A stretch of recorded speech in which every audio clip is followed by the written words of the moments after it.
કાન હોળી રમવાને આવે છે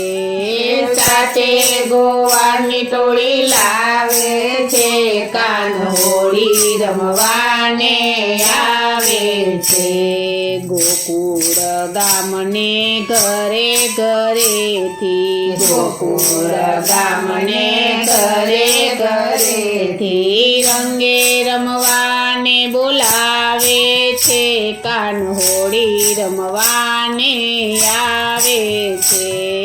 રંગે